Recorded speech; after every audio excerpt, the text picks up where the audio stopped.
You must marry me. You go love me. You go kill me baby. You go follow me. في هذا الفيديو عنوانه حيكون هل انت تشعر انك انت تشادي؟ هل تحس انك انت تنتمي للتشاد؟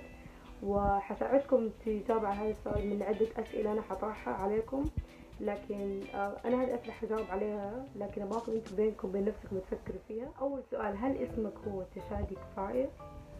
انا اسمي شيماء، يعني في السعودية في المدرسة كذا يقولوا لنا دائما لما يسألوني ايش اسمك يقولوا اسمي شيماء، يقولوا انت مو تشادية، ما في تشادية اسمها شيماء. السؤال الثاني، هل سألت نفسك أو أهلك ليش ما تتكلم لغة قبيلتك؟ هذا الفيديو كله أحس أكثر للمغتربين وللناس اللي عايشين برا ومتأثرين في الدول الثانية. أنا حجاوب على هذا السؤال عن نفسي. لما كنت عايشة في السعودية يقول لك لا تعلم الولد لغتين لأنه لغتين حتكسر العربي حقه، وهذا مفهوم مرة خاطئ. ليش؟ لأنه الطفل ممكن يتعلم 6 أو 7 لغات بالعكس يكون عادي، ويقول لك اصلا الطفل اللي يعرف لغات كثيرة هو يكون في المستقبل طفل ذكي.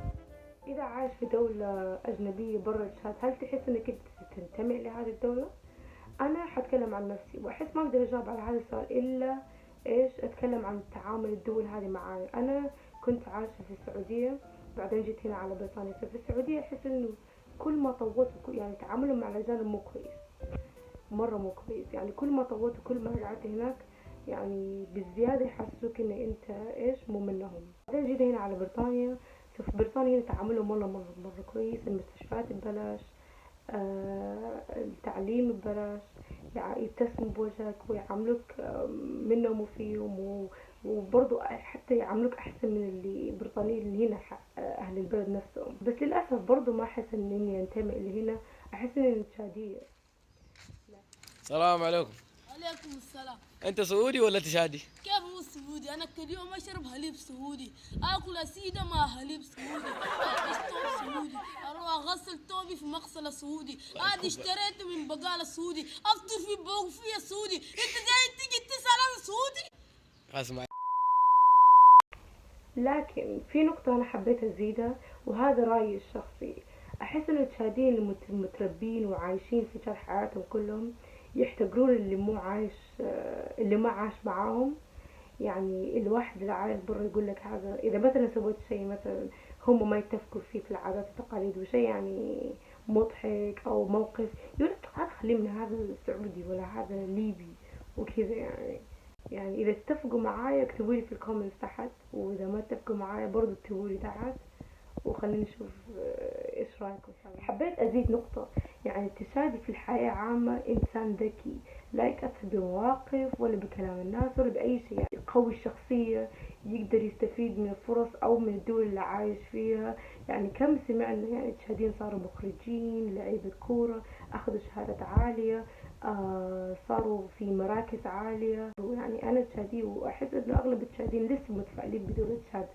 ان شاء الله في المستقبل قريب دولة تشاد حتتصلح، حتصير يعني دولة يعني نحن ما حنحتاج يعني نطلع منها. يعني ليش؟ يعني اي تشادي عايش برا مغترب برا اذا تسأله مثلا تقول له يوم من الايام يعني انت حترجع تشاد، يقول لك انا تشاد ليش ارجع تشاد؟ يعني تحس زي انت سبيته. يعني اخر سؤال حبيت اسألكم اياه، هل تشعر للاسف انك انت ما عشت في تشاد؟